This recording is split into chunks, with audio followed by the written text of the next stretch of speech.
Je vous remercie pour cette invitation qui m'a été adressée par-delà ma personne, secrétariat du Forum mondial de l'eau qui s'est tenu à Dakar. Mesdames, Messieurs, c'est un plaisir pour moi d'assister à une séance de formation des journalistes sur les questions de l'eau en Afrique, d'autant plus que la question de l'eau est au centre de toutes nos activités. Et le Forum de l'eau, qui a été pour la première fois organisé dans un pays d'Afrique subsaharienne, au nord de l'Afrique, bien qu'organisé au Sénégal, a pu mettre au devant la problématique de l'eau dans nos zones, autant la distribution que la production d'eau usée, comment sortir de cet imbroglio. Nous allons avoir la possibilité, durant cette session, de vous présenter ce qu'on appelle le Blue Deal, qui est une nouvelle façon de voir la question de l'eau, son financement et l'impact qui est attendu. Comme vous le savez très bien, l'eau est source de vie. Il est essentiel pour la santé humaine, la sécurité alimentaire, la production d'énergie, la production économique et la santé environnementale. Souvent, nous oublions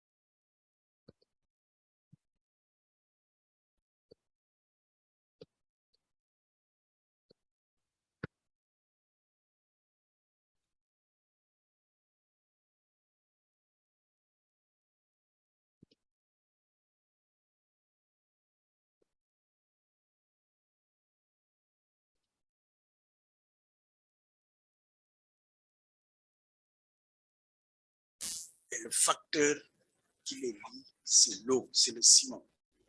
Et il exige donc une approche intégrée pour relever les défis de l'eau. Donc, le changement climatique nous frappe depuis un bon bout de temps et nous avons un certain nombre de questions que nous devons résoudre. Il exacerbe davantage les stress hydriques préexistants et a un réel effet mesurable sur le cycle de l'eau urbain et rural, modifiant la qualité et la quantité, la distribution et le calendrier de la disponibilité de l'eau. Il faut qu'on tienne tout ça en compte. Et vous êtes là pour donner l'information, pour partager avec la masse. Et c'est ça, je crois, l'importance du journalisme sur les questions de l'eau. Il y a eu de nombreuses crises avec des milliards de personnes qui n'ont pas accès à l'eau potable et à l'assainissement. Combien de populations sont déplacées dans des bassins à la recherche de l'eau, créant des conflits halogènes autochtones? Toutes ces questions ont été débattues du 21 au 26 mars de cette année-ci pendant le Forum mondial de l'eau. Et c'est avec plaisir que je partagerai avec vous les réponses qui ont été proposées. Parce que pour la première fois dans l'histoire des forats organisés sur l'eau, le Sénégal a eu son impact en changeant un peu les thématiques, en rajoutant de nouvelles thématiques. Entre autres thématiques, je dirais plutôt, nous avons rajouté ce qu'on a appelé l'eau pour le développement rural. Et l'eau pour le développement rural, c'est comment utiliser l'eau pour la transformation du monde rural en pôle de développement économique. Ça, nous allons en discuter pendant le forum. L'autre aspect, c'était de capitaliser un peu sur l'hydrodiplomatie. Comment faire de l'eau un enjeu de paix entre des nations qui partagent une ressource finie, c'est-à-dire une ressource qu'on ne peut pas fabriquer, que nous avons et dont on ne peut pas changer la quantité qui est mise à notre disposition. L'autre aspect du forum qui est le quatrième point et qui était très important, c'est la gouvernance de l'eau et les méthodes de financement de l'eau. Je pense que ça, ce sont là des éléments sur lesquels je reviendrai un peu plus tard dans nos présentations. Mais encore une fois, je vous félicite et vous encourage de participer au débat que nous allons faire ensemble. Ce ne sont vraiment pas des cours, mais c'est des échanges entre nous autres, entre scientifiques que je suis moi-même et vous, les porteurs de voix que vous êtes. Et sur ce, au nom du secrétaire exécutif, je vous remercie. Merci beaucoup, Dr Boubacar Bari. Je pense qu'on est chanceux aujourd'hui d'avoir avec nous autant d'experts pointus dans leur domaine. Je rappelle que Dr Bari est hydraulicien, membre du secrétariat exécutif du 9e Forum mondial de l'eau, ancien directeur du centre de compétences Wascal, chercheur émérite à l'Institut de gestion de l'eau et chercheur associé à l'IPAR. Je pense qu'on aura l'occasion de bénéficier de ces enseignements dans les prochaines heures. Il l'a dit tout à l'heure, en Afrique surtout, beaucoup de populations n'ont pas accès à l'eau potable et à l'assainissement. Selon une étude publiée par l'ONG WaterEd, plus d'un tiers des Africains n'ont pas accès à l'eau potable, tandis que 70% vivent dans des zones qui manquent d'assainissement de base. Je pense que ce manque d'eau potable et d'absence d'assainissement adéquat provoque des problèmes de santé publique dans plusieurs pays. Oui, je pense qu'on peut poursuivre avec M. Nyokhar Ndour. Je pense qu'il représente le pôle eau de Dakar. M. Ndour, vous avez la parole.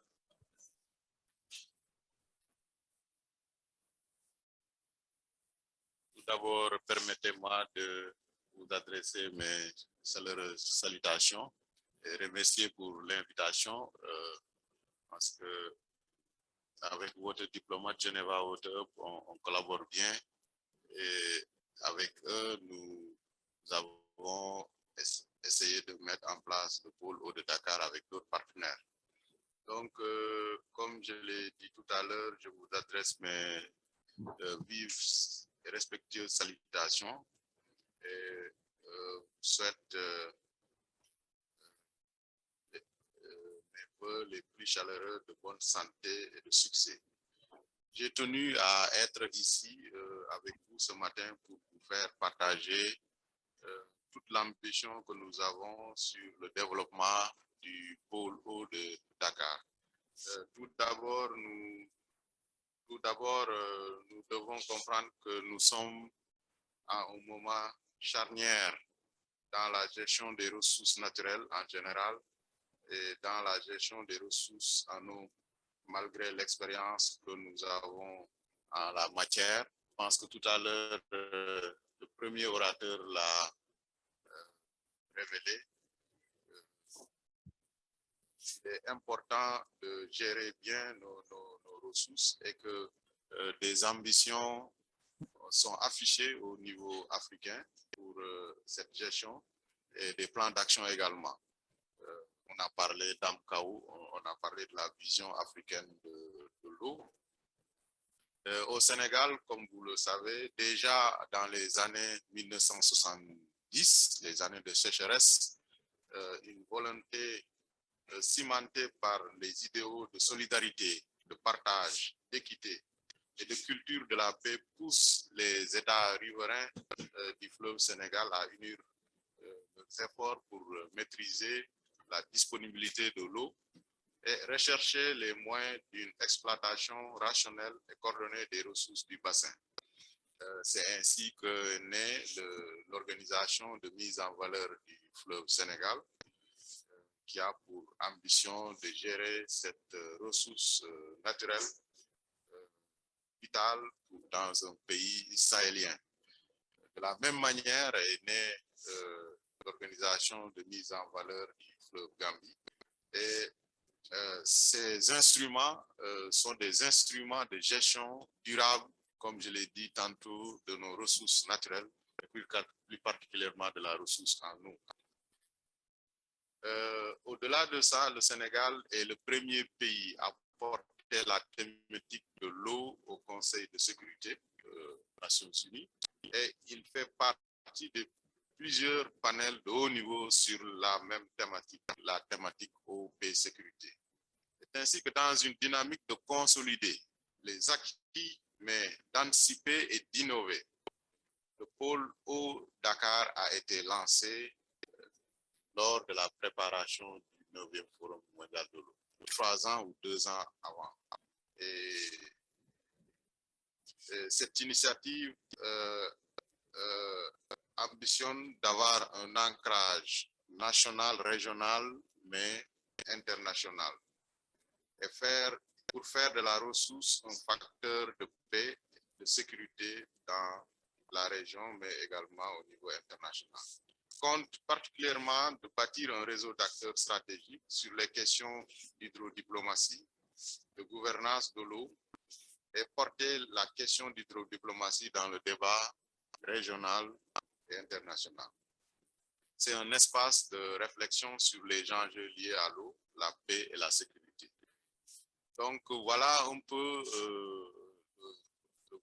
brièvement présenter le pôle eau de Dakar, et depuis quelques années, avec l'appui de nos partenaires, nous avons mis en place beaucoup de produits, notamment un document sur l'eau et la paix, qui est une partie de ce document a contribué au document de l'Observatoire mondial de l'eau et la paix, dont le secrétariat est assuré par le Geneva Water Hub. Nous avons également produit un atlas des grandes questions scientifiques sur l'eau en Afrique de l'Ouest et du Centre, etc., entre autres documents.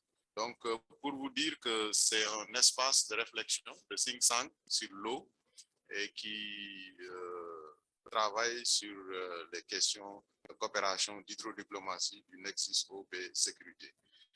En tout cas, nous nous réjouissons aujourd'hui de venir prononcer un mot sur cette initiative qui est très importante pour nous et qui est également un résultat du Forum mondial de l'eau que nous venons d'organiser en mars 2022. Donc, je vais terminer mon propos par des remerciements aux organisateurs de cet atelier et vous souhaiter d'excellents travaux. Merci beaucoup. Merci beaucoup, M. Ndour, du pôle eau de Dakar. Je pense qu'il a abattu un excellent travail lors du Forum mondial de l'eau. Schmidt, rédacteur en chef du média The Water Diplomat. Tobias, il est passionné des questions liées à la gestion des bassins hydriques surtout. Donc, on aura l'occasion de revenir dans tout ça dans les prochaines heures. Tobias, vous avez la parole pour votre mot introductif. Merci et bonjour à tout le monde.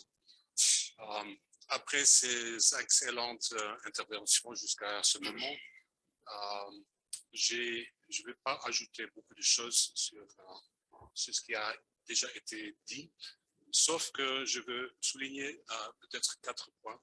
D'abord, je suis éditeur en chef du Water Diplomat. Ça veut dire que c'est une revue mensuelle de toutes les actualités en eau au niveau mondial, régional et national. On essaie vraiment de faire une petite sommaire chaque mois de tout ce qui se passe au niveau de l'eau, au niveau mondial. Ce qui est très important, à mon avis, pour achever tous les buts, mais vraiment tous les buts des ODD qui sont liés avec l'eau fraîche. Nous sommes également ouverts à tous votre articles, toutes vos nouvelles de toute votre région pour faire en sorte que le Water Diplomat peut vraiment être une voix de tous les enjeux de l'eau au niveau mondial. Donc, c'est déjà une invitation à vous de participer dans ce réseau. Deuxièmement, je voulais vous vraiment remercier d'être inscrit dans cet atelier. Comme M. Thierry Amosungu a souligné, c'est très, très important. Vous avez un rôle très, très important en tant que journaliste pour transmettre un message parfois assez complexe, de le vulgariser, populariser et maintenir et soutenir le débat public sur l'eau. il y a juste peut-être 15 à 20 ans, le changement climatique était sur les pages 7, 8, 9 des journaux. C'était dans les pages scientifiques surtout. Mais maintenant, on se rend compte que c'est de plus en plus sur la première et deuxième page parce que ça influence de plus en plus la vie. Moi, j'étais impliqué dans le COP à Danemark, à Copenhagen. On a essayé juste de mettre le mot « eau » dans les négociations. On n'a pas réussi. Bien que le eau est très, très lié avec le changement climatique. Et maintenant, dès le moment des COP 23, que le Maroc a pris en charge le premier COP, c'était évident qu'il fallait mettre l'eau dans le centre du débat du changement climatique. Et en novembre, on va voir que l'Égypte également prend en charge le COP 27 et va faire en sorte que l'eau soit au centre du débat sur le changement climatique. Donc, ce seront des années très importantes pour l'eau et j'espère avec vous de pouvoir monter le débat public sur l'eau sur les premières pages des journaux parce que je trouve que c'est très, très important pour l'économie, pour l'environnement, pour tout ce qui est la santé publique, pour les enjeux sociaux, médicaux, etc., etc. Il y a une grande gamme d'influence de l'eau. Je veux aussi souligner l'importance de cette année. On a eu une conférence de l'eau au niveau des Nations Unies la dernière fois en 1977. Donc, c'est presque 50 ans qu'on n'a pas eu une conférence au niveau des Nations Unies uniquement dédiée à l'eau. Mais maintenant, c'est le cas de nouveau. On va avoir une conférence au niveau des Nations Unies à New York en mars 2023. Donc, c'est une très, très importante année pour tout ce qui est enjeu de l'eau. En plus, comme Dr. Barry a souligné, c'est la première fois que l'Afrique a pris en charge le Forum mondial de l'eau en mars à Dakar et a pu changer un peu la structure et la direction du débat sur l'eau. Donc, c'est une année très, très importante. Maintenant, on va écouter tout à l'heure aussi les résultats du forum de conférence de l'eau à Dushanbe, qui était la conférence préparative pour New York en 2023. Ce sera fait par M. Sultan Brahim Zoda, l'envoyé du président du Tadjikistan.